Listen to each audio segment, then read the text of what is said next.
အောင်မြင်မှုရဲ့ရှုပ်ဝက်ချက်ကိုရှာဖွေခြင်းတင်ဟာစ조사ပန်းစားအကျုလုပ်နေပေမဲ့တကယ်တိုးတက်မှုကိုမမြင်ရလို့စိတ်ပယ်ဖူးပါသလားနေ့စဉ်နေ့တိုင်းအားကုန်သုံးနေပေမဲ့ကိုယ်ရည်မှန်းချက်တွေနဲ့ပိုနီးစပ်လာတယ်လို့မခံစားဘူးလားဒါဟာလူအများစုကြုံတွေ့နေရတဲ့ပြဿနာတစ်ခုပါကျွန်တော်တို့ဟာအောင်မြင်မှုကိုကြီးမားပြီးညာတွေးချင်းဖြစ်ပေါ်လာတဲ့အပြောင်းလဲကြီးတစ်ခုလို့ထင်မြင်တတ်ကြပါတယ်ဒါပေမဲ့တကယ်လက်တွေ့မှာတော့အောင်မြင်မှုဆိုတာနေ့စဉ်ပြုလုပ်တဲ့သေးငယ်ပြီးတသမတ်တဲရှိတဲ့အလေးအကျင့်တွေကနေတည်ဆောက်ခါတာပါအောင်မြင်မှုရဲ့အမှန်တရားကကြီးကျယ်ခမ်းနားတဲ့လှုပ်ရှားမှုတွေထဲမှာမရှိပါဘူးသင်နေ့စဉ်ထက်ခါပြုလုပ်တဲ့ရွေးချယ်မှုတွေထဲမှာပဲရှိနေတာပါသင်ရဲ့အနာဂတ်ကိုပုံဖော်ပေးမယ့်အရာဟာသင်နေ့စဉ်ပြုလုပ်နေတဲ့အလေးအကျင့်တွေပါပဲသင်ရဲ့အလေးအကျင့်တွေမပြောင်းလဲရင်သင်ဘဝဟာလည်းပြောင်းလဲလာမှာမဟုတ်ပါဘူးဒီမှန်တရားကိုလူအများစုကလက်လျော်ရှုထားကြပါတယ်အခုသင်ကိုယ်သင်ပြန်မေးကြည့်ပါသင်နေ့စဉ်ပြုလုပ်နေတဲ့အရာတွေကသင်ကိုအောင်မြင်မှုနဲ့ပိုနီးစပ်စေသလားဒါမှမဟုတ်သင်ရောက်နေတဲ့နေရာမှာပဲတန်တရားလဲနေစေသလားဒီဆောင်ပါကမှာတော့သဘောတရားတတ်တယ်မဟုတ်ပဲပန်းတိုင်မနာကိုအောင်မြင်အောင်လှုပ်ဆောင်နိုင်သူတွေနဲ့ရှေ့ဆက်မတိုးနိုင်သူတွေကိုကွဲပြားစေတဲ့လက်တွေ့ကြတဲ့အလေးအကျင့်ဆဲချက်ကိုရှင်းပြသွားမှာဖြစ်ပါတယ်တဲ့စောစောထပြီးမနေ့ခင်းချင်းကိုတိုးတက်ဖို့အတွက်အသုံးချပါစောစောထချင်းဟာအလွန်စွမ်းထက်တဲ့အာသာချက်တစ်ခုဖြစ်ပါတယ်ကဘာကြီးကတိတ်ဆိတ်နေပြီးအာယုံပြန့်လွင့်စရာတွေကတင်းကိုမနှောက်ယှက်သေးခင်မှာတင်းတနေတာကိုတင်းကိုယ်တိုင်ထိန်းချုပ်ခွင့်ရသွားလူပါပဲနေ့တနေ့တဲ့အလောက်တာဝန်တွေမစတင်ခင်မှာတင်းနဲ့မနက်ခင်းကိုပိုင်ဆိုင်လိုက်ပါစဉ်းစားကြည့်ပါဒီနေ့ကိုအပိုးတနာရီ2နာရီလောက်စောစောထားလိုက်ရယုံနဲ့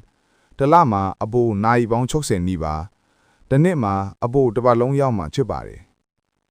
မနက်စောစောချခြင်းရဲ့အဓိကအကျိုးကျေးဇူးများကကိုယ်ပိုင်တိုးတက်မှုအတွက်ဒီနေ့မှာအပိုးတစ်ပတ်စာအချိန်ရရှိခြင်းပုံမထက်မြက်သောစိတ်နဲ့ကြည်တင်သောအာယုံစူးစိုက်မှုရရှိခြင်းမနက်စောစောထမီဟုမိမိကိုယ်ကိုပေးထားသောဂတိကိုတည်ခြင်းဖြင့်မိမိကိုယ်ကိုယုံကြည်မှုနှင့်စီကံကိုတည်ဆောက်နိုင်ခြင်းတနေ့တာလုံးတက်ကြွလန်းစားနေခြင်းကိုကမနက်အိယာထားနောက်ကြတတ်သူဆိုတဲ့စင်ချေကိုဘေးဖယ်လိုက်ပါဒါကလေးကျင်ယူလို့ရတဲ့အလေးချင်းတစ်ခုတာဖြစ်ပါတယ်မနက်ခင်းရဲ့စိတ်ဟာမြေစီလွာကောင်းတဲ့တူပါတယ်တင်အရင်ဆုံးစိုက်ဖြိုးလိုက်တဲ့အရာကအတန်မှဆုံးကြီးထွားလာမှာပါဒါကြောင့်ရရှိလာတဲ့အပူအချင်းတွေကိုစီမံကိန်းမှခြင်းလေ့ကျင့်ခန်းလုပ်ခြင်းစားဖတ်ခြင်းစတဲ့ရွေချက်ရှိအသုံးချဖို့အလွန်အရေးကြီးပါတယ်နေ့စဉ်အောင်မြင်မှုပန်းနိုင်များချမှတ်ပြီးချက်ချင်းအကောင့်ထဲပေါ်ပါအောင်မြင်မှုဟာရှင်းလင်းပြသမှုကနေစတင်ပါတယ်နေ့စဉ်တီးကြပြီးတိုင်းတာလို့ရတဲ့ပန်းနိုင်တွေချမှတ်ပါဒီနေ့ကိုအဓိကပန်းနိုင်3ခုမှ5ခုထပ်ပို့မချမှတ်ပါနဲ့ဒီအလေးချင်းရဲ့အရေးကြီးဆုံးဒုတိယအပိုင်းကတော့အချင်းဆွဲချင်းကိုကျော်လွှားပြီးချက်ချင်းအကောင့်ထဲပေါ်ဖို့ပဲဖြစ်ပါတယ်တင်ပန်းနိုင်တစ်ခုချမှတ်ပြီးချက်ချင်းလှုပ်ဆောင်လိုက်တဲ့အခါတင်အုံနောက်ကငါဆုံးဖြတ်တဲ့အတိုင်းလှုပ်ဆောင်တဲ့သူပဲဆိုတဲ့သတင်းစကားတစ်ခုကိုလက်ခံရရှိပါတယ်ဒီလုံရက်ကယုံကြည်မှုကိုတိဆောက်ပေးတာပါတင်စွမ်းရည်အကောင်းဆုံးဖြစ်နေချိန်မှာအရေးကြီးဆုံးပန်းနိုင်ကိုအငြင်းဆုံးတိုက်ခိုက်ပါ3အာယုံစူးစိုက်မှုဖြင့်အလုပ်လုပ်ပြီးတာဝန်တစ်ခုကိုမပြီးမချင်းနောက်တစ်ခုမလုပ်ပါနဲ့အာယုံစူးစိုက်မှုဆိုတ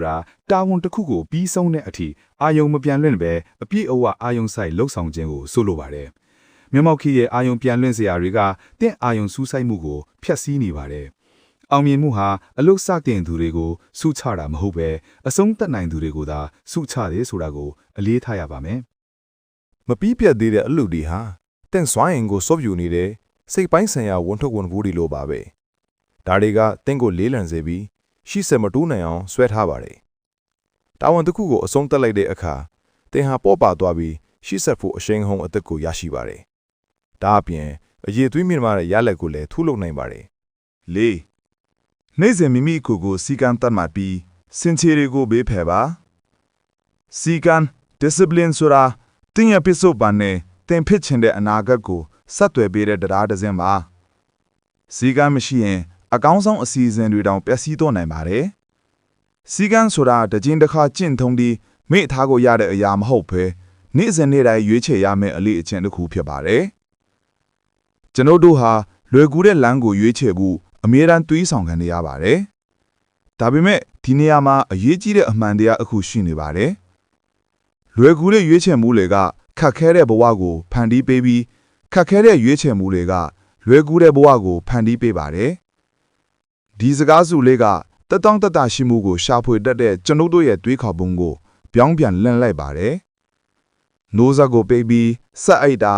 ာကျမ်းမာရေးနဲ့မညီညွတ်တာတွေစားတာလိုမျိုးလွယ်ကူတဲ့ရွေးချယ်မှုတွေကရေရှည်မှာစွမ်းအင်ကျဆင်းခြင်းကျမ်းမာရေးချိုးရခြင်းနဲ့အခွင့်အလမ်းတွေဆုံးရှုံးခြင်းဆိုတဲ့ခက်ခဲတဲ့ဘဝကိုပေးစွမ်းပါတယ်။စင်ချေပေးခြင်းကိုရပ်တန့်ပြီးတာဝီယူမှုကိုရွေးချယ်လိုက်တဲ့အခါတင်ဘဝကိုအားနည်းမှုတွေလက်ထဲကနေပြန်လည်ထိန်းချုပ်နိုင်မှာဖြစ်ပါတယ်။တင်ကိုပေးထားတဲ့ဂတိတစ်ခုကိုလိုက်နာဆောင်နဲ့လိုက်တိုင်းတင်းလေကိုလေးစားမှုတိုးပွားလာပြီးအဲ့ဒီလေးစားမှုကယုံကြည်မှုကိုဖန်တီးပေးပါတယ်။စင်ချေတွေကတော့ယုံကြည်မှုကိုဖျက်ဆီးပေးပါတယ်။စင်ချေတွေဟာရေတိုအစဉ်ပြေမှုကိုကာဝယ်ပေးပေမဲ့ရေရှည်အခွင့်အလမ်းတွေကိုခိုးယူသွားပါတယ်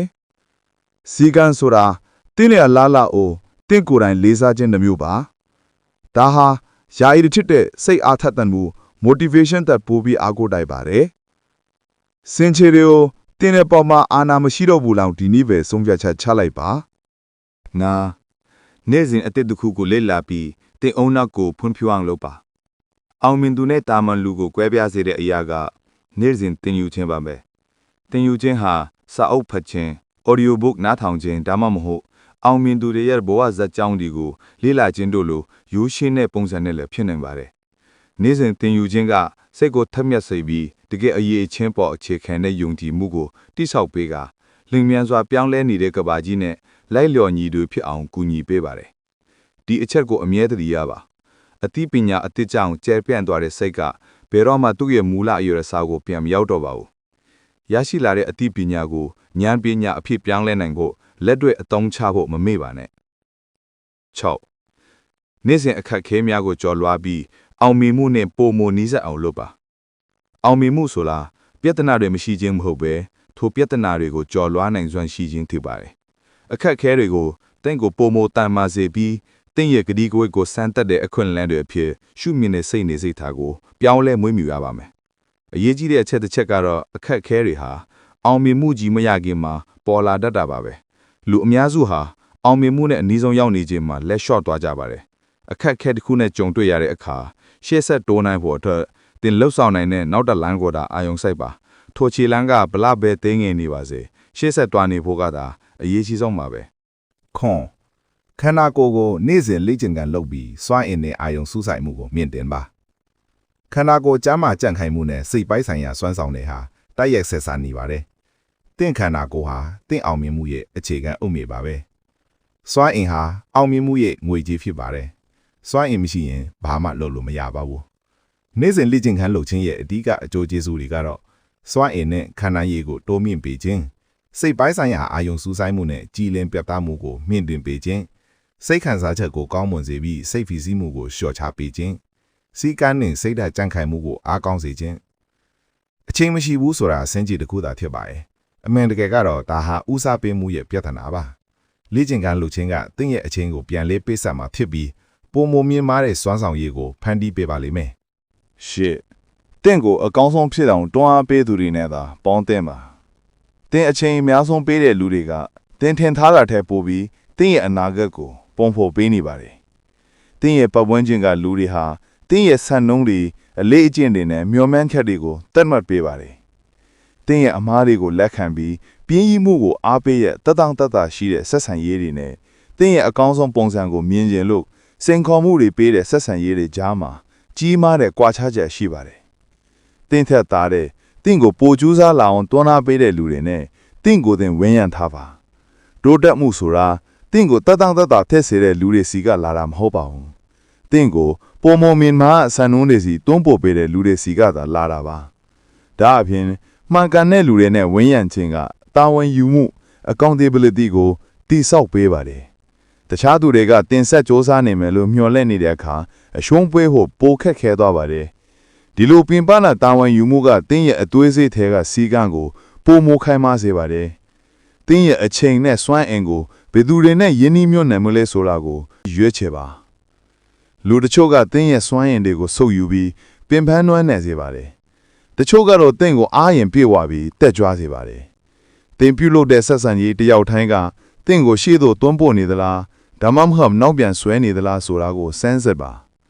ါဒီစကားကိုမှတ်ထားပါမင်းသာအခန်းထဲမှာအတူဆုံးဒါမှမဟုတ်စီကန်းအရှိဆုံးလူဖြစ်နေရင်မင်းအခန်းမနေပါပြီ ကိုလောက်ဆောင်ခြင်းဖြင့်ယုံကြည်မှုတည်ဆောက်ပါလူအများစုကယုံကြည်မှုရှိလာမှအလုဆလုပ်မယ်လို့စွန့်ဆိုင်နေတတ်ကြပါတယ်ဒါပေမဲ့တကယ်လက်တွေ့မှာတော့စောက်ထိုးပါပဲယုံကြည်မှုဆိုတာလှုပ်ဆောင်မှုရဲ့ရလဒ်ဖြစ်ပြီးလှုပ်ဆောင်မှုအထက်ကြိုးတင်လိုအပ်ချက်မဟုတ်ပါဘူးတင်အလို့မစခင်ယုံကြည်မှုအပြည့်ရှိလာမယ့်အချိန်ကိုစောင့်နေမယ်ဆိုရင်တင်ဟာဘယ်တော့မှစဖြစ်မှာမဟုတ်ပါဘူးဒီအချက်ကတင်ကိုအစင်စင်ဖြစ်ပြီးလို့ခံစားရတဲ့အချိန်ဒါမှမဟုတ်ပြီးမြေစုံတဲ့အခိုက်အတန့်ကိုစောင့်ဆိုင်နေရတဲ့ထောင်ချောက်ကနေလွတ်မြောက်စေပါတယ်တတိဆိုတာမတေချာမရေရာမှုတွေကြားထဲမှာတောင်ရှေ့ဆက်လှုပ်ဆောင်ခြင်းဖြစ်ပြီးယုံကြည်မှုဆိုတာအဲ့ဒီလိုတတိရှိရှိလှုပ်ဆောင်ခဲ့ခြင်းအတွက်ရရှိလာတဲ့ဆုလာဘတစ်ခုပါပဲတင်ကိုပေးခါတဲ့ဂတိတွေကိုတီတိုင်းတင်းငယ်တဲ့ခြေလမ်းလေးတွေလှမ်းနိုင်တိုင်းတင်းရဲ့ယုံကြည်မှုကတဖြည်းဖြည်းကြီးထွားလာမှာပါဒါကြောင့်မဆောင်မနဲ့အခုပဲစတင်လိုက်ပါ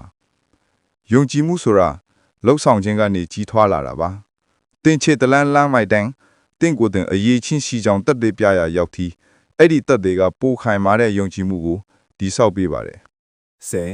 မိမိကိုနေ့စဉ်စစ်ဆေးပြီးအမားတွေကိုအမြန်ပြင်ဆင်ပါတင်းစ조사အားထုတ်မှုတွေကိုဆန်ငန်းတော်တော်နေတယ်လို့မထစ်ပါစီနဲ့အောင်မြင်မှုဆိုတာစ조사အားထုတ်မှုတစ်ခုတည်းနဲ့မလုံလောက်ပါဘူးပညာရှိစ조사အားထုတ်ဖို့လည်းလိုအပ်ပါတယ်ဆိုလိုတာကတင်းရဲ့လှုပ်ဆောင်ချက်တွေဟာတင်းရဲ့ရည်မှန်းချက်တွေနဲ့ကိုက်ညီမှုရှိရလားဆိုတာကိုအမြဲတမ်းစစ်ဆေးနေရမှာပါနေ့စဉ်ကိုယ့်ရဲ့တိုးတက်မှုကိုပြန်လည်သုံးသပ်ခြင်းကတင်းလမ်းကြောင်းမှန်ပေါ်မှာရှိနေဖို့တည်ကြစေပါတယ်လေရင်မှုတယောက်လေရင်မောင်းပုံကိုစဉ်းစားကြည့်ပါတွားရမယ့်နေရာကိုတတ်မှတ်ထားပေမဲ့ခရီးတစ်လျှောက်မှာအဆက်မပြတ်ပြုပြင်ထိန်းကြီးမှုတွေပြုလုပ်နေရပါတယ်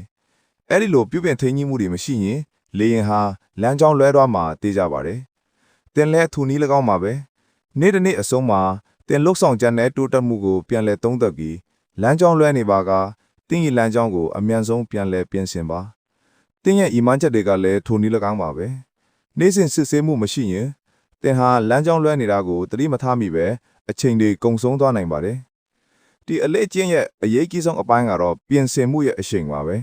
လင်မြန်စွာပြင်ဆင်နိုင်ခြင်းကပိုအရေးကြီးပါတယ်ဒီနေ့တင်ပြင်ဆင်လိုက်တဲ့အမှားသေးသေးလေးတစ်ခုကနောက်တစ်ချိန်မှာဖြစ်လာနိုင်တဲ့ကြီးမားတဲ့ကြာရှုံးမှုတစ်ခုကိုကာကွယ်ပေးနိုင်ပါတယ်။နောက်အပတ်မှအသစ်ပြင်ဆမယ်လို့ပြောပြီးအချိန်မဆွဲပါနဲ့။မျော်လင့်ချက်ဟာမဟာဗျူဟာမဟုတ်ပါဘူး။အမားတွေကိုမြန်မြန်ပြင်ဆင်နိုင်လေအောင်မြင်မှုနဲ့မြန်မြန်နှီးဆက်လေပါပဲ။ဒီအလေးကျင့်ကတာဝန်ယူမှုကိုတိဆောက်ပေးပြီးတင့်ပန်းတိုင်တွေနဲ့အလားမဝေးသွားအောင်ကာကွယ်ပေးပါတယ်။ကြာရှုံးမှုနဲ့အောင်မြင်မှုကြားကခြားနာချက်ဟာပြီးပြည်စုံမှုမဟုတ်ပါဘူး။ပြင်ဆင်မှုရဲ့အရှိန်အဟုန်သာဖြစ်ပါတယ်။တင်အမားတိုင်းကိုရှောင်ရှားဖို့မလိုပါဘူးအမားတွေကိုမြန်မြန်ဖမ်းမိပြီးလမ်းကြောင်းမှန်ပေါ်ပြန်တက်ဖို့ပဲလိုအပ်ပါတယ်ဒီဗီဒီယိုလေးကိုအနစ်ချုပ်ဆိုရရင်တကယ်အောင်မြင်မှုဆိုတာကြီးမားတဲ့ခုံပြန်ကြော်လွှားမှုတွေကနေရလာတာမဟုတ်ပဲတင်းငယ်ပြီးရွယ်ချက်ရှိနဲ့နေစဉ်ပြုတ်လို့တဲ့ရွေးချယ်မှုတွေကနေပုံဖော်တိဆောက်ထားတာဖြစ်ပါတယ်ဒီအလေးအကျင့်တွေကတင်းရဲ့စီကံယုံကြည်မှုနဲ့နောက်ဆုံးမှာတင်းရဲ့ဘဝကိုပါပြောင်းလဲပေးနိုင်စွမ်းရှိပါတယ်အခုတင်းကိုတင်ဒီမေကွန်းလေးကိုမေးကြည့်ပါမနှက်ဖြန်ကစပြီးဘယ်အလေးအကျင့်တစ်ခုကိုအဓိကထားပြီးစတင်ကျင့်သုံးမလဲအဲ့ဒီရွေးချယ်မှုတစ်ခုတည်းကတင်းဘဝကိုဘယ်လိုများပြောင်းလဲသွားစေနိုင်မလဲအောင်မြင်မှုဆိုတာတင်းငယ်ပြီးတသမတ်တဲ့ရှိတဲ့စီကံကြနတ်တဲ့နေ့စဉ်အလေးကျင့်နေတဲ့စုပေါင်းရလတ်ဖြစ်တယ်ဆိုတာကိုထပ်လောင်းအလေးပေးလိုပါရဲ့ဒီအလေးကျင့်တွေကတစ်ခုကိုသာရွေးချယ်ပြီးချက်ချင်းအကောင့်ထဲပေါ်ခြင်းဖြင့်စတင်ဖို့တိုက်တွန်းခြင်းပါတယ်ဒီအလေးကျင့်တွေဟာတင်လိုချင်တဲ့ဘဝကိုတိဆောက်ဖို့အကောင်းဆုံးကိရိယာတွေဖြစ်ပါတယ်ဒီနေ့လို့ပါမနှက်ဖြန်လဲလို့ပါဒါဟာတင်းရဲ့ပင်ကိုစရိုက်ထစ်လာတဲ့အထိဆက်လုပ်သွားပါဒီအပြောင်းလဲတစ်ခုကတင်းဘဝတစ်ခုလုံးကိုပြောင်းလဲပေးနိုင်တဲ့ညီးပွားလေးဖြစ်လာပါလိမ့်မယ်